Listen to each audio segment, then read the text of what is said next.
Hello everyone my dear friends, welcome back to matric English medium. चलिए आज हम लोग स्टार्ट करेंगे नए वीडियो के साथ। ये पार्ट 2 है आपका और आज ये ख़त्म भी हो जाएगा। ठीक है, हमने क्या पढ़ा था फर्स्ट टाइम? हम लोगों ने पढ़ा था, इससे पहले हम लोगों ने एक पार्ट 1 तक ख़त्म कर लिया था, वर्ना सिस्टम तक। अब हम लोग स्टार्ट करेंगे, आपके सामने है ये। और आप स्क्रीनशॉट ले लीजिएगा, ठीक है, क्योंकि आपका नोट भी हो जाएगा और पढ़ाई भी हो जाएगा। तो सबसे पहले जो आपका टॉपिक है, आपके बुक में भी है, tendency to decrease casteism in elections. Elections वगैरह में जो आपका जाति जो है बहुत बड़ा रोल प्ले करता है, ये हमने पहला वीडियो में तो देख लिया था, है ना। अब हम लोग आपके बुक से स्टोरी टाइप का है, कॉन्सेप्ट और स्टेटमेंट टाइप का है, तो उसको मैंने एक्सट्रैक्ट कर लिया है और उसमें आपका शॉर्ट नोट कर दिया है। जो बार बार सेंटेंस रिपीट होते हैं उस पर डिस्कस करके ज़्यादा कोई फ़ायदा नहीं है, हमारा टाइम बर्बाद होगा। तो जिस पे क्वेश्चंस बनेंगे उतना शॉर्ट नोट, आप बस कॉन्सेप्ट समझ लीजिए, आप खुद से ही आंसर बना लेंगे, खुद से ही लिख लेंगे एग्जाम में। अगर क्वेश्चंस आएंगे ना तो आप खुद से ही बना लोगे, तो उसके लिए आपको दिक्कत है नहीं। चलिए तो आगे बढ़ते हैं हम लोग। और उसके बाद हमने देखिए आपके बुक में भी है ये वाला टॉपिक, ठीक है, tendency to decrease casteism in election, ये वाला भी हम लोग पढ़ेंगे, है ना। इसमें आपका कुछ खास नहीं है, 4 पॉइंट दिया हुआ है इसका। तो बाद में आपको यही है कि आपका कंक्लूजन यही रहेगा कि कास्ट का जो रोल है इलेक्शन में, ये वो बहुत इंपॉर्टेंट होने वाला है। वी नो, मैं एक बार पढ़ के सुना देता हूँ आप, we know that any constituency whether legislative और Lok Sabha does not created on the basis of a particular caste. कहने का मतलब है, जब हमारा कॉन्स्टिट्यूएंसी बटा, जब संविधान ने बहुत सारा कॉन्स्टिट्यूशन या फिर रीऑर्गेनाइजेशन जो हुआ स्टेट्स का, तो जो भी कॉन्स्टिट्यूएंसी है, चाहे वो आपका लेजिस्लेटिव हो, विधानसभा हो या फिर लोकसभा हो, कोई भी कॉन्स्टिट्यूएंसी जाति के आधार पर नहीं बांटा गया है। मान के चलिए आपका कोई जिला है, दूसरे जिला से अगर अटैच था, तो आपका जिला अगर बटा है, डिवाइड हुआ है, तो जात के आधार पे नहीं, वहाँ भाई वहाँ पे वो वाला कास्ट ज़्यादा है तो चलो इसको इस हिसाब से बांट देंगे। इस हिसाब से अगर कास्ट के ऊपर बढ़ते रहेगा जगह, तो ये तो आपका कहीं ना कहीं हमारा देश का डिसइंटीग्रेट हो जाएगा, टूट जाएगा। तो वही आपका बुक में लिखा हुआ था, all are important and have their own role. सभी कास्ट, सभी कैटेगरी के लोग इलेक्शन में, चुनाव में, सभी का अपना अपना किरदार है और सभी का अपना महत्व है। Generally, candidate nominate their name because of his same caste that he can win the election.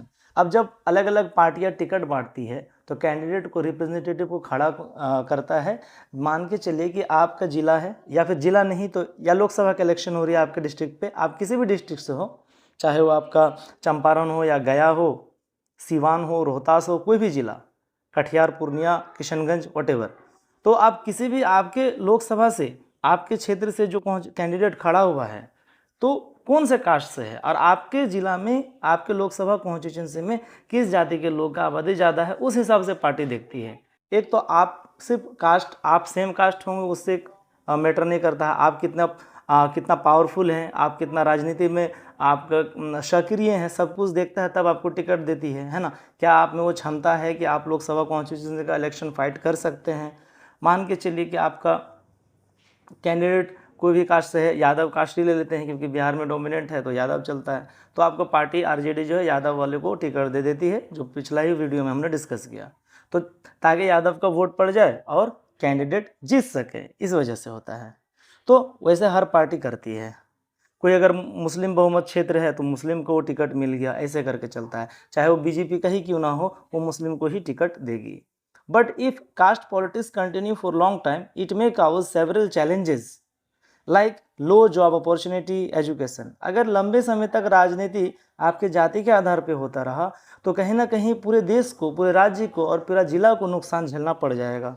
लंबे समय तक चलेगा तो आपका अपॉर्चुनिटी, जॉब अपॉर्चुनिटी ख़त्म हो जाएगा, एजुकेशन की कमी होगी। जैसे हमारा बिहार एक उदाहरण है, बहुत बड़ा उदाहरण है, ना तो यहाँ कोई नौकरी का अपॉर्चुनिटी खास है, ना इंडस्ट्री है, ना फैक्ट्री है, और ना एजुकेशन में हम अच्छे हैं। सबसे 28 राज्य में सबसे बेकार अगर आपका लिटरेसी रेट है तो हमारा बिहार में है। अब आप ये मत बोलिएगा कि बिहार से तो सबसे ज़्यादा आईएएस बनते हैं और आपका डीएसपी बनते हैं, आईपीएस बनते हैं। देखिए उससे नहीं होता, वो तो हमारा मजबूरी है कि हम आईपीएस और डीएम बनते हैं क्योंकि हमारे पास बाकी अपॉर्चुनिटीज़ नहीं है। लोग एक ही जगह चले जाते हैं, इतने सारे पॉपुलेशन हैं तो उनमें से बन जाते हैं, तो उसमें कोई बड़ी बात है नहीं। बिहारी लोग मेहनती हैं पर उनका जो उनको मिलना चाहिए वो नहीं मिलता है। चलिए इसके बाद देख लीजिए, दूसरे पे आप हम आ जाएंगे।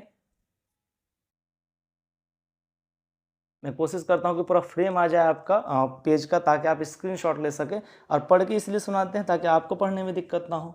Next, many political power try to convince different castes like backward, Dalit, minority for their role vote bank, but sometime caste politics is good because deprived community can get chance to improve their selves।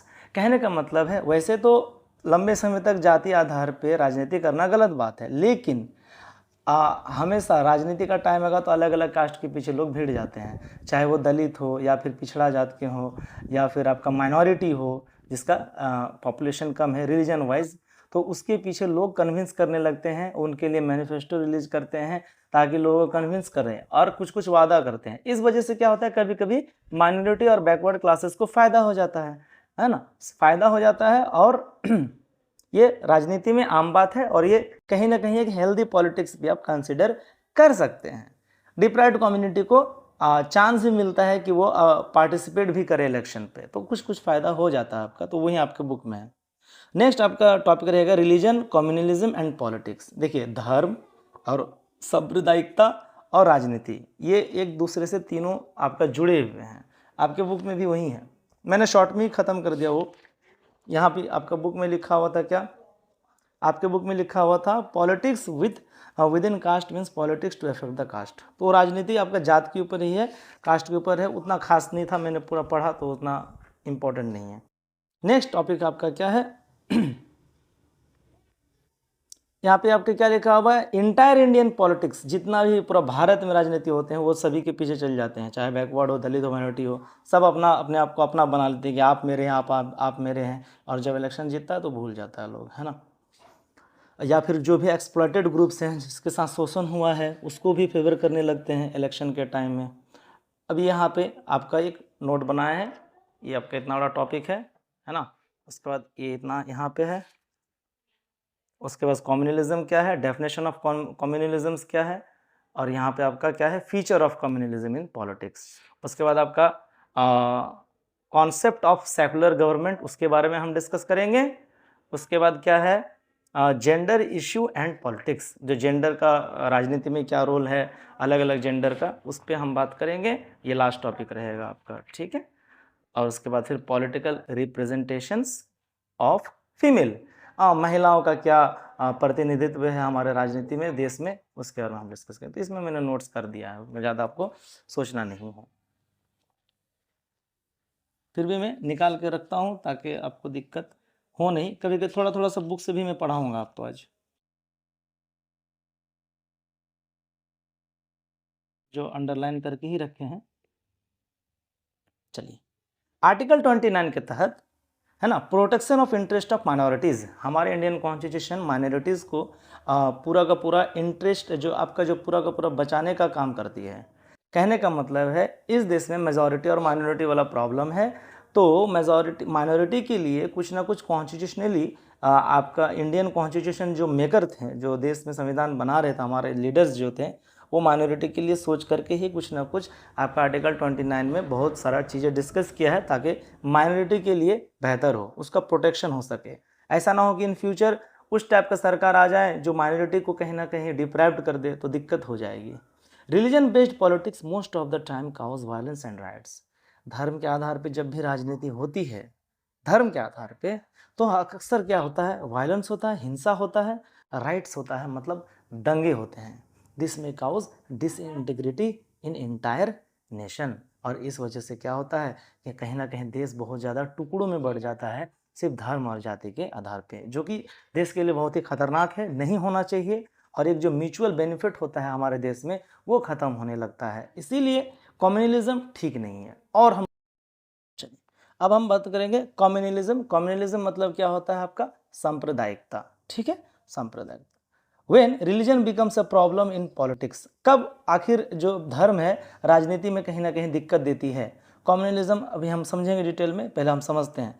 4 point दिया हुआ आपके book में, मैंने 5 और एक add कर लिया, 5 कर दिया। चलिए, फर्स्ट नंबर में क्या है, considered as a base of nation, जो आपका रिलीजन है, अगर कोई भी राजनेता या फिर कोई भी पॉलिटिकल पार्टी अगर धर्म को आधार बना लेता है कि देश जो है आपका considered as a base of nation, अगर रिलीजन को ही आप बेस मान लेंगे, आधार मान लेंगे, तो एक प्रॉब्लम हो गया।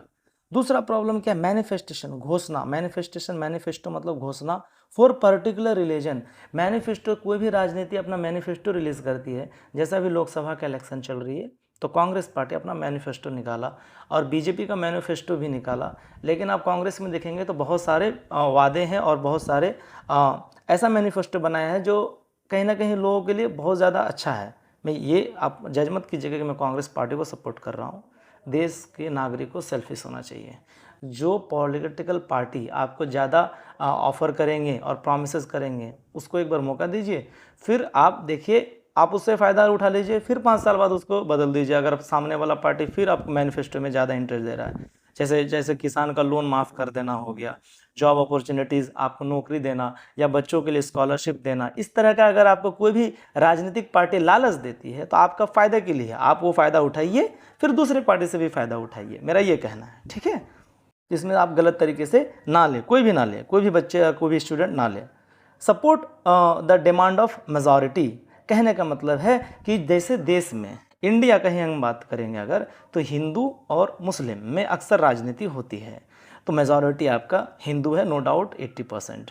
तो अगर कोई पार्टी मेजॉरिटी के लिए ही सिर्फ बोलेगा, मेजॉरिटी वाला धर्म के आधार पे अगर राजनीति करेगा कि भाई तुम हिंदू हो, तुम्हारे लिए हम करेंगे, बाकी जो मुसलमान है उसको हटा दो, उसके लिए हम काम नहीं करेंगे, वो तुमको मारेगा, तुम्हारे लिए नुकसान पहुंचाएगा, वगैरह वगैरह वाला बात होती है, तो support the demand of majority. और जो मेजॉरिटी का डिमांड होता है उसी को बस सपोर्ट करता है, माइनॉरिटी के बारे में सोचता ही नहीं है। लेकिन अक्सर होता है, ऐसा नहीं है। जब भी कोई देश में कानून बनती है, महंगाई होती है, तो सबके लिए बराबर होती है। आप पेट्रोल 106 रुपया लेते हैं और बाकी लोग भी लेंगे, चाहे वो मुस्लिम हो, सिख हो, क्रिश्चियन हो, कोई भी कम्युनिटी और रिलीजन के लोग हो, जो भी आपका महंगाई होगा सभी के लिए बराबर होगा, सरकार सभी के लिए बराबर करती है। और फोर्थ नंबर में है हेंस मेनी टाइम्स माइनॉरिटी सफर। इस वजह से क्या होता है कि माइनॉरिटी को कभी कभी नुकसान हो जाता है। And hence government ideology should be secular. इसी वजह से सरकार का जो विचारधारा है, जो आइडियोलॉजी है, वो सेकुलर होना चाहिए। सेकुलर का मतलब आपको मैं डेफिनेशन में पहला वीडियो लेक्चर में समझा दिया था, फर्स्ट वाला में। सेकुलर मतलब धर्मनिरपेक्ष, जो वैसा सरकार जिसका विचारधारा सभी धर्मों के लिए सम्मान देता हो, सभी के लिए बराबर सोचता हो, उसको हम सेकुलर कहते हैं। फिफ्थ नंबर में है sometime government try to create a communal violence to make one side vote bank. कभी कभी सरकार कोशिश करता है कि भाई हम कम्युनल जो आपका हिंसा है, कम्युनल हिंसा को हम बढ़ावा देंगे, हम किसी तरह लोगों को आपस में लड़ा देंगे और एक तरफा वाला वोट हम ले लेंगे और दूसरे को हम बदनाम कर देंगे, मीन्स माइनॉरिटी को हम डिप्राइव्ड कर देंगे, मेजोरिटी का सपोर्ट हमको मिल जाएगा। हमको तो सरकार बनाने से मतलब है। 543 में हमको कितना लाना, 271, 280, 290 इतना एमपीज आ जाएंगे मेरा, तो हम अपना सरकार बना लेंगे और लंबे समय तक हम रहेंगे।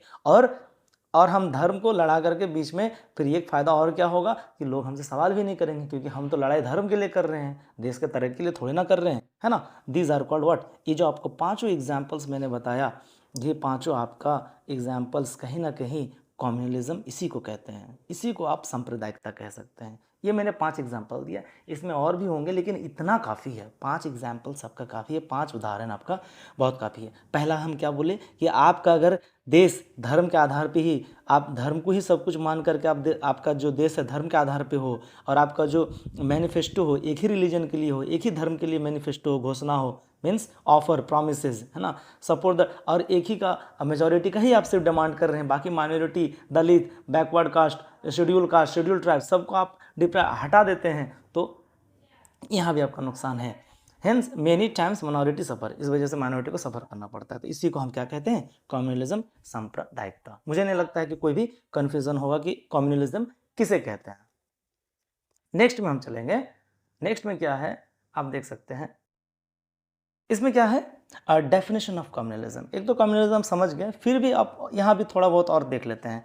Simply to suppress the thought of different community. India एक क्या है, डाइवर्स कंट्री है, डाइवर्सिटी, यूनिटी इन डाइवर्सिटी, एकता अखंडता में, तो विविधता में, सॉरी। तो अगर आप कोई भी कम्युनिटी को, कोई भी रिलीजन को दबाते हैं, मतलब आप सबका विचार को दबा रहे हैं। Communal politics suppress the different ideas, concept, culture and felt that all are not same and disintegrate the nation. महसूस आपको सरकार इस तरह से कराएगी कि हम और हमारा संस्कृति सभी के एक जैसा नहीं है, हिंदू अलग होते हैं, क्रिश्चियन अलग होते हैं, है ना, और सिख मुस्लिम सब अलग होते हैं, बस हम लोग अच्छे हैं बाकी सब खराब है, तो ऐसे करके जो भाव आपका माहौल जो बनाना चाहता है देश में राजनीति में, तो कहीं ना कहीं वो अपने फ़ायदे के लिए देश को ही तोड़ रहा है। जो आपके इंटीग्रिटी था, जो यूनिटी था, जो अलग अलग कॉन्सेप्ट और कल्चर था, जो हमारे देश का सबसे बड़ा खूबसूरती है, उसको मिटाने के लिए, अपने फ़ायदे के लिए जब तोड़ता है, जो हमारे संविधान ने हमको दिया, पर हम अनकॉन्स्टिट्यूशनल एक्टिविटीज़ कर रहे हैं, असंवैधानिक कार्य कर रहे हैं सिर्फ अपने फ़ायदे के लिए, सत्ता में बने रहने के लिए, तो और लोगों के अंदर एक नफ़रत घोल रहे हैं और लोगों को बांट रहे हैं। जैसे कि हमारा देश भी बटा ही था रिलीजन में, जब इंडिया का पार्टीशन हुआ था, इंडिया और पाकिस्तान का, तो वहाँ भी आपका बहुत बड़ा राइट्स हुआ था, दंगा हुआ था, हज़ारों लाखों लोग मारे गए थे 1947 में, 1948 में, है ना। तो ये चीज़ है। तो डिसइंटीग्रेट मतलब तोड़ना होता है, नेशन मतलब राष्ट्र, राष्ट्र को तोड़ना होता है। लोगों को समझा दिया जाता है कि हमारा जो संस्कृति है, उसके हमारे संस्कृति से उसका संस्कृति बिल्कुल मेल नहीं खाता है। हाँ, थोड़ा बहुत चीज़ें अलग हो सकता है, पर ऐसा नहीं है कि कम्प्लीटली अलग होगा। उसका फेथ अलग हो सकता है, उसका रिलीजन, उसका भगवान उसका अलग हो सकता है। भगवान तो ऐसा अलग होता नहीं है, सभी का सेम होता है, लेकिन एक तरीका अलग होता है। तो इसका मतलब ये नहीं कि हम और आप एक जैसे नहीं हैं, ऐसा नहीं हो सकता है। दूसरा आपका सेकुलर गवर्नमेंट किसको कहता है, ये आपको पता, धर्मनिरपेक्ष। आर्टिकल 25 में दिया हुआ है right to religion, 6 fundamental right है। आपको मैंने पहले भी बताया था, क्या बताया था, SR, है ना, 6 फंडामेंटल राइट है, SRREE, श्री, ठीक है ना। Right to speech, right to religion, right to constitutional remedies, education, equality and against exploitations. ये आपका 6 फंडामेंटल राइट है, उसमें से राइट टू रिलीजन आप लोग को दिया हुआ है। आर्टिकल 25 में आप अपने धर्म को फॉलो कर सकते हैं और बिना धर्म के भी रह सकते हैं। ऐसा नहीं है कि जो धर्म कर रहा है उसी को नागरिकता मिलेगा। जो धर्म नहीं भी मानता है, जैसे नास्तिक हो गया, नास्तिक लोग धर्म नहीं मानता है, तो वो भी अब इंडियन सिटीजन्स है ना। तो 6 फंडामेंटल राइट है, उसमें से आपका, और धर्म को आप प्रोपेजेट भी कर सकते हैं, मीन्स आप अपना धर्म का प्रचार भी कर सकते हैं। पर अब तो वो मान के चलिए कि बहुत हद तक कम हो गया है। अब अपना कोई धर्म मान भी रहा है, सिर्फ हिंदू को छोड़कर अगर कोई अपना रिलीजन को प्रैक्टिस भी कर रहा है, तो थोड़ा सा नॉर्मल तरीके से घर में ही करता है। जो बल्कि कॉन्स्टिट्यूशन में राइट्स दिया हुआ है, you can propagate your religion, okay, चाहे कोई भी रिलीजन के हो। Religion distinction is unconstitutional. अगर आप रिलीजन के बेसिस पे लोगों को बांटते हैं, तो ये कहीं ना कहीं गैर संवैधानिक है, असंवैधानिक है। Secular is foundation of our constitution. Secularism सिर्फ आइडियोलॉजी ही नहीं है, विचारधारा ही नहीं है, बल्कि हमारे देश का एक फाउंडेशन है ना, हमारे देश का एक बेस है सेकुलरिज्म। तो ये तो आप इग्नोर कर ही नहीं सकते हैं इस चीज़ को, है ना। सेकुलरिज्म बहुत इंपॉर्टेंट है। अब देखिए, ज़्यादा है नहीं, फिर भी एक बार मैं इधर तो लास्ट ये वाला है, gender issue and politics. Gender मतलब जनरली हम कंसिडर करते हैं क्या, मेल और दूसरा फीमेल, लेकिन क्या और जेंडर नहीं होते हैं अदर, उसको हम लोग क्या बोलते हैं, अदर। ट्रांसजेंडर आप बायोलॉजिकली टर्म पे बोल सकते हैं, पर अदर ही हम बोलते हैं, ज़्यादा अप्रोप्रिएट रहता है। अब आपका बुक से मैं थोड़ा सा कोशिश करता हूँ समझाने का। देखिए यहाँ पे कम्युनलिज्म का फीचर क्या है, वो तो आपको पता ही है ना। कम्युनलिज्म का फीचर्स क्या है, यहाँ पे आपका था कॉन्सेप्ट ऑफ सेकुलर गवर्नमेंट, वो मैंने बता दिया।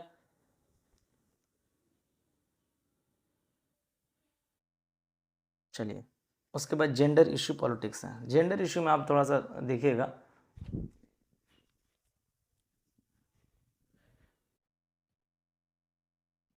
चलिए देख पा रहे हैं आप, क्लियर आ रहा है, ठीक है। देखिए यहाँ पे देखिए क्या होता है, जेंडर इशू पॉलिटिक्स में क्या है कि आपका जो जेंडर डिस्पैरिटी है, ये बहुत ही इंपॉर्टेंट फॉर्म है सोशल डिस्पैरिटी का। दो the gender disparity is visible in all areas of social structure. कहीं ना कहीं जेंडर इनइक्वालिटी जो है हम लोग को हर जगह दिखता है। पहले हम देखेंगे यहाँ क्या होता है कि कुछ आपको एग्जाम्पल पढ़ के सुनाते हैं। जैसे यहाँ पे देखिए, cooking, cleaning of clothes, sewing and rearing of children are their job. मतलब औरत लोग का जो जॉब होता है, लोगों का, हम लोग का समाज ऐसा है कि लोगों का मानना है कि औरत का बस एक ही काम है, भाई खाना बनाओ, कपड़ा साफ करो और कपड़ा बीनो और चिल्ड्रन का देखभाल करो। और मेल ग्रुप का क्या है, वो बाहर जाएंगे, पैसा कमा के आएंगे और फैमिली इसी तरह चलेगा, है ना। लेकिन ऐसा कोई बायोलॉजिकल फाउंडेशन नहीं है, ये तो कोई कंफर्म नहीं कि हाँ यही करेगा। देखिए जैसे कि मेल भी खाना बनाता है, रेस्टोरेंट्स वगैरह में आप देखते हैं लड़के लोग जो बाहर पढ़ाई करते हैं आप भी खाना बना के खाते हैं, उसमें फिर कोई दिक्कत की बात नहीं है। तो ये जो चीज़ है ये प्रॉब्लम वाली बात हो गई। दूसरा चीज़ आपका ये ऐसा नहीं है कि वोमेन जो यहाँ पे देखिए, but this ideology has settled into the mind of male group that women are born to be do this. अब मेल का मानना यही है कि भाई औरत इसी चीज़ के लिए जन्म लिया है। अब देखिए यहाँ पे क्या है, but the male do this job happily. और जब लड़के का खाना बनाने का टाइम होता है तो वो आराम से खाना बनाता है, खुशी खुशी बनाता है, जब उसके लिए उसको पैसे दिए जाते हैं, है ना। Remunerations is paid for jobs. They do not feel themselves inferior, तब तो उनको इन्फीरियर जैसा फील नहीं होता है ना। इन्फीरियर का उल्टा superior. If the male clean utensils, अगर मान के चलिए कोई मर्द है, अब घर में बर्तन साफ़ कर लिया, है ना, खाना बना लिया, घर साफ़ कर लिया, तो उसको क्या बोलते हैं, फेमिनाइन बोलते हैं कि भाई ये तो लड़की बन गया। लेकिन क्या काम करना वो शर्म की बात तो है नहीं, खाना आप भी बना सकते हैं, एक आर्ट है, कुकिंग तो आर्ट है। आप अपना कपड़ा भी साफ कर सकते हो, उसमें कोई दिक्कत की बात नहीं है। Sarcastics remarks are passed on them in society. हमारे समाज में अगर हम झाड़ू पोछा लगा लिए, बर्तन धो लिए, खाना बना लिए, तो जो आसपास के पड़ोस हैं बोलेंगे कि देखो यार ये तो लड़की वाला काम कर रहा है, निंदा वाला टाइप का, ऐसा अजीब टाइप का कमेंट्स करेंगे आपके ऊपर, है ना, ये तो औरत है वगैरह वगैरह। तो ऐसा नहीं होना चाहिए, ये हमारा मेंटालिटी है, ये बिल्कुल नहीं होना चाहिए। तो यही है जेंडर इशू। जेंडर इश्यूज़ के बारे में ही बता रहे हैं फिलहाल, राजनीति के बारे में हम बाद में बताते हैं आपको। उसके बाद और आपको दिखाते हैं। जैसे जनरली इंडिया में हम लोग क्या बोलते हैं भाई, यहाँ तो the women middle class family attend office. जैसे ऑफिस वगैरह मिडिल क्लास वोमेन तो ऑफिस भी जाते हैं, कोई भी काम में पीछे नहीं है। सिंपली ज़्यादा कुछ है नहीं, सिंपल एग्जांपल होता है। जैसे हमने अंडरलाइन किया किसान। किसान, अब हमारे माइंड में है कि हमारा देश तो एग्रीकल्चरल कंट्री है भाई। अब जैसे सुनने में लगता है कि किसान सिर्फ मेल के लिए है, मतलब मेल ग्रुप के लोग किसान होते हैं, है ना, फार्मर, किसान जो सिर्फ मर्द होते हैं। लेकिन ऐसा है क्या, एग्रीकल्चरल में औरत का उतना ही रोल है जितना कि मेल का है। आपको मैं एक एग्जांपल रिपोर्ट के हिसाब से बताता हूँ कि जो 1991 का जो आपका डाटा था 2001 का, इसमें बता रहा है कि नंबर ऑफ़ वुमेन, जो अक्सर औरत जो है एग्रीकल्चर सेक्टर में अच्छा खासा है ना, बढ़ोतरी हुआ है कई दशक तक। जैसे कि आपका एग्रीकल्चर सेक्टर जैसे पार्टिसिपेंट वुमेन का जो है आपका 40% है। एग्रीकल्चर सेक्टर आज के डेट में 53% मेल्स है टोटल में। टोटल मेल में 53% एक्टिव है आपका एग्रीकल्चर में। और वहीं अगर हम टोटल फीमेल में बोलेंगे तो 75% लोग वोमेन लोग एग्रीकल्चर सेक्टर में इन्वॉल्व हैं। कृषि में, कृषि विभाग में जो औरतें हैं वो 75% लोग इन्वॉल्व हैं अपने टोटल वोमेन में।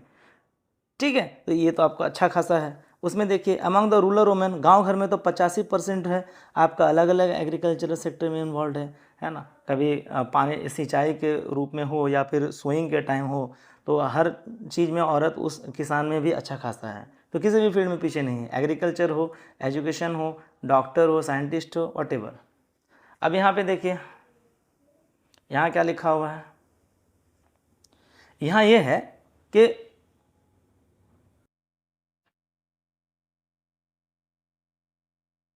इलेक्शन के बारे में बात हो रही है। ठीक है, तो generally earlier only the male class had to right to participate in public matter. पुराने ज़माने में पब्लिक मैटर में सिर्फ मेल ग्रुप ही आपका मान के चले कि पार्टिसिपेट करते थे, चाहे वो वोट का हो या इलेक्शन हो। अच्छा, एक एग्जांपल मैं आपको समझाता हूँ। जैसे आपके घर है, आपके घर में कुछ लोग रहते हैं, मेल फीमेल सब रहते हैं, तो जनरली डिसीजन आपके घर में कौन लेते हैं, मर्द लेते हैं या औरत लेते हैं, या आप ही बताइएगा। ठीक, तो जनरली जो हमारे फैमिली में जो फैमिली ग्रुप के मेंबर होते हैं, बिहार में हो या यूपी में हो, वो मर्द ही लेते हैं, ये सभी को पता है। इसमें कोई तो बड़े डिसीजन में लेडीज़ लोग को या वुमेन को इन्वॉल्व ही नहीं करते हैं। क्यों? क्योंकि हम उसको उस लायक समझते ही नहीं है। The women had to be labour hard very much for participation in public life. Women का बहुत ही ज़्यादा हार्ड वर्क रहता है, बहुत कोशिश करती है और बहुत मेहनत करती है पब्लिक लाइफ जीने के लिए। Gradually issues were raised in politics and women started to get opportunity in public life. फिर राजनीति में औरतों के लिए बात खड़ा हुआ, तब थोड़ा थोड़ा अपॉर्चुनिटी मिलने लगा उनको। Women got right to vote first time in England in 1918। 1918 में पहली बार औरतों को वोट देने का अधिकार मिला। 2015 में सऊदी अरबिया में भी मिला था। ठीक है, वुमेन को वोट देने का। आप सोच रहे होंगे कि सऊदी अरबिया तो मोनार्कियल कंट्री, वहाँ भी इलेक्शन होती है क्या? बिल्कुल बिल्कुल इलेक्शन होती है सऊदी अरब में भी। जैसे म्यूनिसिपल कॉर्पोरेशन सिटीज़ वगैरह को संभालने के लिए उसके लिए अलग से इलेक्शन होती है सऊदी अरब में। Gradually they got right to vote in और द डेमोक्रेटिक कंट्रीज। धीरे धीरे फिर औरत लोग को लोकतांत्रिक देश में वोट देने का भी अधिकार मिलने लगा। ये चीज़ था आपका। दूसरा चीज़ है आपका क्या, चाहे वो साइंटिस्ट के विभाग में हो, doctor, engineer, manager, teacher in college and universities, हर जगह में औरत लोग हैं आज के डेट में। चाहे वो पायलट हो, नेवी हो, आर्म फोर्स हो, पुलिस हो, यहाँ तक कि बिहार में सबसे ज़्यादा सब इंस्पेक्टर पिछले 2-3 साल में फीमेल हुई है। सबसे ज़्यादा दरोगा इस बार फीमेल ही हुई है। हाँ, थोड़ा सा रिजर्वेशन कोटा रहता है, लेकिन फिर भी लेवल तो बढ़ा है लेडीज़ का। अब आप यूरोप कंट्रीज जाएंगे तो वहाँ तो मत पूछिए, प्रधानमंत्री से लेकर राष्ट्रपति औरत ही संभालती है। जैसे नॉर्वे जैसा कंट्री, स्वीडन, फिनलैंड, स्विट्जरलैंड, ये सब कंट्रीज़ में तो फीमेल का बहुत ज़्यादा बोलबाला है। फ्रांस, ये सब कंट्रीज़ हैं। तो इंडिया में वैसा कुछ खास अभी तक हुआ नहीं है। अभी तक तो इंडिया में एक ही प्रधानमंत्री बनी है फीमेल, वो है आपका इंदिरा गांधी। एक रानी बनी तो रजिया सुल्ताना, और दूसरा आपका फीमेल में शायद प्रेसिडेंट भी प्रतिभा सिंह पाटिल ही बनी है। तो ज़्यादा कुछ खास अभी तक रहा नहीं है record. Till date our society is patriarchal society. Patriarchal society मतलब a type of society where the male group is very dominant, मतलब जहाँ पे मर्द और पुरुष का ज़्यादा बोलबाला हो, उस सोसाइटी को हम पैट्रियार्कल सोसाइटी कहते हैं। Many types of discrimination happen with women. Women के साथ बहुत अलग अलग तरह का कहीं ना कहीं भेदभाव होते रहता है, वो तो हम और आप अच्छे तरीके से जानते हैं। We get sign of this through the following facts. अब देखिए, आपको कुछ डाटा दिया हुआ है, वो आप देख लीजिए। डाटा के हिसाब से 54% जो है लिटरेसी रेट है और 76% आपका मेल का है। इससे आप क्लियर कर सकते हैं कि हम ज़्यादा मेल को अपने लड़के को, बॉयज़ को पढ़ाते हैं और लड़की को इग्नोर करते हैं, उस पर खर्च करना नहीं चाहते हैं। तो बहुत सारा जगह में क्या होता है कि गर्ल्स जो है स्कूल तक नहीं जाने मिलता है बहुत लोगों को। हायर एजुकेशन तो मतलब बहुत कम है, किसी तरह 10th कर लिया तो ठीक है, 12th वगैरह, ग्रेजुएशन, ये सब तो बहुत सपने की, उससे पहले तो शादी करवा दिया जाता है। अब देखिए यहाँ पे पेरेंट्स है mentality to spend more on boys. अब पेरेंट्स का मेंटालिटी ये रहता है कि ज़्यादा खर्च हम लड़के पे करेंगे, लड़कियां पे खर्च करके क्या करेंगे, लड़कियां का तो शादी हो जाएगी, पैसे कमाएंगे तो अपने ससुराल के लिए कमाएंगे, हमें क्या मिलेगा। ये पेरेंट्स का सच में ये सोच होता है, सबका नहीं होता है, पर अभी तक इंडियन सोसाइटी में तो यही चलता आ रहा है। This is the reason that the number of girls in higher education is limited. अगर आप MSc PhD कर रहे हैं तो वहाँ पे आपको ज़्यादा लड़के दिखेंगे, लड़कियाँ बहुत कम दिखेंगे। दिखेंगे भी तो बच्चे के साथ दिखेंगे, मतलब शादी हो चुका होगा उस समय। अब आगे चलते हैं हम लोग। यहाँ देखिए, the dark side of the gender bias is very agonising. The parents have the desire only male baby in most of the parts of India. आपको एक रिकॉर्ड दिखाएंगे कुछ देर में ही हम, दिखाते हैं अपना, मेरा कॉपी से दिखाते हैं। देखिए, इंडिया में ना सेक्स रेशियो होता है। सेक्स रेशियो मतलब होता है लिंग अनुपात। लिंग अनुपात मतलब हम जनरली 1000 पुरुष पे मेल पे कितना फीमेल है, उसको सेक्स रेशियो कहते हैं। क्यों? क्योंकि ज़्यादातर तो आपका हर एक स्टेट्स में देखेंगे तो एवरेज ज़्यादातर स्टेट्स में आपका मेल का पॉपुलेशन ज़्यादा होगा, इसीलिए हम 1000 पे फिक्स कर दिए। मान के चलिए कि कोई एक जगह है जहाँ पे 1000 मेल पे, मतलब 1000 पुरुष पे 900 महिलाएँ हैं या 905 महिलाएँ हैं, मतलब वहाँ का सेक्स रेशियो कितना हो गया, 905। लोएस्ट सेक्स रेशियो अभी तक देखा गया है कहाँ पे भाई, लोएस्ट सेक्स रेशियो दिखाया गया 877। कहाँ? हरियाणा में। हरियाणा राज्य में देखा गया है। हरियाणा एक ऐसा राज्य है जहाँ पे आपका सबसे ज़्यादा फीमेल फोर्टिसाइड होता था। फीमेल फोर्टिसाइड, 40 वाला नहीं है, FOETICID है, ये बायोलॉजिकल है। फीमेल फोर्टिसाइड क्या होते हैं, बहुत जगह पर अल्ट्रासाउंड वगैरह जैसे प्रेग्नेंट लेडी होती है तो उसमें लिखा रहता है pre natal sex determination is note an illegal offence and not allowed. मतलब जो भ्रूण का जो पहले से ही जो पता करने का कोशिश करता है भाई ये लड़का है या लड़की है यूटेरस में, तो वो इलीगली बैंड है, वो अलाउ नहीं करता है। इसी वजह से आपका हरियाणा में जब पता चलता था कि हाँ भाई यहाँ पे मतलब लड़की पैदा हुई है तो उस बच्चे को मार दिया जाता था, तालाब में फेंक दिया जाता था वगैरह वगैरह। अगर जन्म से पहले पता चल जाता था तो पेट में मार दिया जाता था, और अगर बाद में पता चलता था तो फेंक दिया जाता था। इस वजह से हरियाणा में आपका सेक्स रेशियो बहुत कम हो गया था। Kerala, one of the most educated state of India, we really proud of Kerala state, और उसमें सबसे ज़्यादा आपका फीमेल है, 1084 फीमेल पे 1000 मेल है, तो यहाँ पे तो मेल से ज़्यादा हो गया। ठीक है, ये अच्छी बात है। तो उसी तरह से इन फ्यूचर लेकिन आपका फीमेल का सेक्स रेशियो ज़्यादा हो जाएगा, तब 1000 फीमेल पे मेल का फिर कम हो जाएगा। वो क्यों होगा और कभी बताएंगे। पॉलिटिकल रिप्रेजेंटेशन ऑफ फीमेल, राजनीति में इनका क्या रोल है? देखिए 15% लोकसभा में लगभग फीमेल है और 9% लगभग स्टेट असेंबली में है, मतलब लेजिस्लेटिव असेंबली में है। एक चीज़ आपको बताते हैं कि अमेंडमेंट एक्ट 106 अमेंडमेंट के तहत 1/3 रिजर्वेशन मिला औरत को स्टेट लेजिस्लेटिव असेंबली में, और आपका एमएलए और एमपीज़ के लिए 2023 में आपका कानून पास हुआ था पार्लियामेंट में। मतलब 1/3 का मतलब है 33% रिजर्वेशन दिया गया है औरत को लोकसभा और लेजिस्लेटिव असेंबली में। एलएस मतलब लोकसभा, एलए मतलब लेजिस्लेटिव असेंबली, ये एमएलए हो गया, ये एमपी हो गया। तो पॉलिटिकल रिप्रेजेंटेशन आप मतलब अगर मान के चलिए कि 100 अगर लोग हैं, एमपी हैं, एक पार्लियामेंट में 100 एमपीज़ हैं, है तो भी 543, लेकिन मैं एग्जांपल में बता रहा हूँ कि अगर 100 एमपीज़ हैं तो उसमें 33 एमपीज़ फीमेल ही होनी चाहिए। ये आपका रूल बना है, हमारे देश में कानून बन के आया है, तो ये अच्छी बात है। वोमेन का रिप्रेजेंटेशन होना ज़रूरी है, क्योंकि मेल तो चला ही रहे हैं देश 75 साल से, फिर भी भ्रष्टाचार पता नहीं ख़त्म क्यों नहीं हो रहा है। वही चीज़ आपका यहाँ पे लिखा हुआ है, ठीक है, आप यहाँ देख ही सकते हैं। यहाँ आपको पढ़ के कुछ सुनाते हैं, ये तो हो गया। यहाँ आपको सुनाते हैं कुछ पढ़ करके। 59 is still is a percentage low. अब कुछ डाटा के अनुसार आया था कि 59 आपका एमपीज़ हैं लोकसभा में, जो कि कम है, अभी भी 11% का डाटा है, लेकिन अभी 15% प्रेजेंट में है। Even the developed countries the number of female representative in legislature is not satisfactory. जो विकसित देश है उसमें भी कुछ खास नहीं है, सेटिस्फैक्ट्री नहीं है।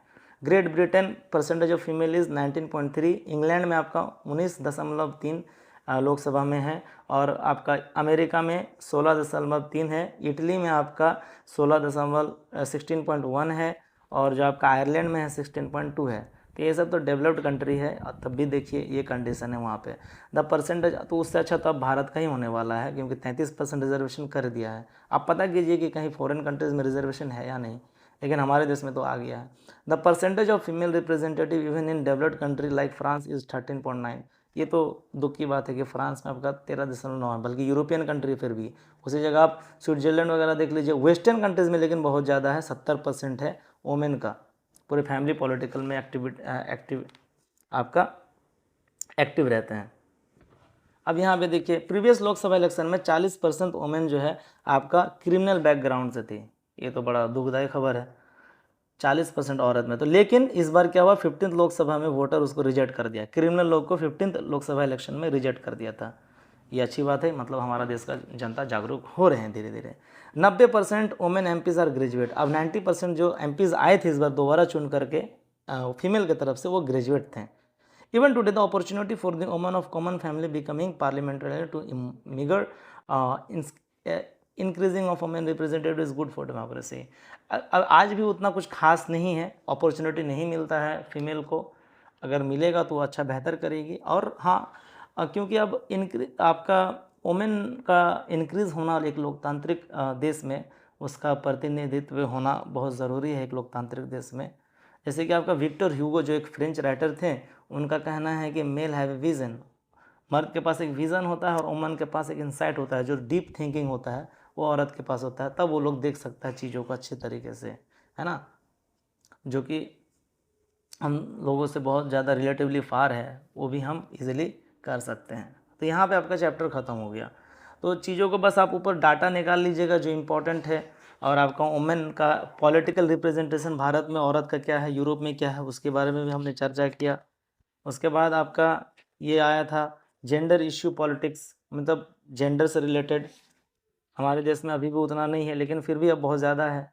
अब जैसे कि हम लोग क्या बोलते हैं, हमारा देश कैसे पैट्रियार्कियल है, मेल डोमिनेटेड, वो मैं बताता हूँ। जैसे कि बैट्समैन, हम लोग क्या बोलते हैं, बैट्समैन, क्रिकेट में बैट्समैन बोलते थे, तो अब क्या हो गया, बैट्समैन की जगह बैटर कहता है ना, बैटर। इस तरह से बहुत सारा वर्ड है जो यहाँ पे मैंने लिखा भी था।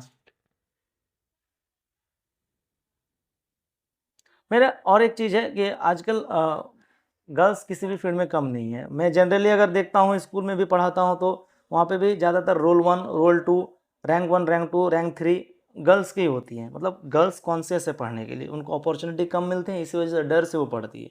बॉयज़ का क्या है कि चलो भाई नहीं भी करेंगे तो कोई दिक्कत नहीं है, उनको अपॉर्चुनिटी मिल जाता है, इसलिए उसे डर रहता है। इसीलिए जो एजुकेशन पर वो ज़्यादा ध्यान देती है, उस चीज़ का अपॉर्चुनिटी का फ़ायदा उठाती है। पर अभी हमारे इधर का बॉयज़ तो बिल्कुल नहीं करते हैं। अब आप लोग की तरफ कैसा है पता नहीं। चलिए, तो ये आपका कुछ इम्पोर्टेंट टॉपिक था, तो हमने चैप्टर ख़त्म कर दिया। अगर आपको लगा कि नहीं और कुछ छूट गया है, मुझे नहीं लगता है, क्योंकि कहानी को हम शॉर्ट करके आपको समझाए हैं। अगर अब छूट गया तो आप कमेंट करेंगे, फिर दोबारा समझाने का कोशिश करूँगा। और हाँ, अब हम लोग क्वेश्चन आंसर करेंगे नेक्स्ट सेशन पे। जो भी बच्चे नए हैं इस चैनल में, जो बिहार बोर्ड से हैं, जो इंग्लिश मीडियम से तैयारी करते हैं, चैनल को सब्सक्राइब करें, दोस्तों के साथ शेयर करना बिल्कुल ना भूलें। बुक खरीद लीजिए, अगर आपके पास नहीं है तो आप खरीद लीजिए बुक को जल्दी से। और ये वाला तो मैंने पहले ही बता दिया था, कम्युनल का मतलब क्या होता है, फेमिनिस्ट, सेकुलर, कास्टिस्ट्स, इसके बारे में मैंने डेफिनेशन, इसलिए मैंने टर्म्स का एक अलग वीडियो ही बना दिया था। इसमें कुछ क्वेश्चंस हैं, वो हम लोग अलग वीडियो में सॉल्व करेंगे। इसमें मैच द फॉलोइंग है ना, ये चीज़ है आपका। सेकुलर कंट्री का सेंस क्या है, मतलब जहाँ पे हर रिलीजन का रिस्पेक्ट हो। अब मान के चलिए किसी कंट्री जैसे पाकिस्तान हो गया, वहाँ मुस्लिम को प्रमोट करता है। अगर कोई इंग्लैंड हो गया तो क्रिश्चियन को प्रमोट कर रहा है। लेकिन हमारा भारत सभी को प्रमोट करता है, हर एक रिलीजन का रिस्पेक्ट करता है आर्टिकल 25 के तहत। ठीक है, इधर कुछ क्वेश्चंस हैं, तो चलिए मिलते हैं हम लोग फिर नेक्स्ट वीडियो के साथ, क्वेश्चन आंसर के साथ। हिस्ट्री का क्वेश्चन आंसर बाकी था, मुझे पता है। मैं बिल्कुल करा दूंगा, मैं भूला नहीं हूँ। एक साथ करवाने देने का, एक साथ कुछ क्वेश्चन को सॉल्व करने का कोशिश करेंगे। तब तक के लिए हम लोग मिलते हैं नेक्स्ट वीडियो में। Take care, good bye.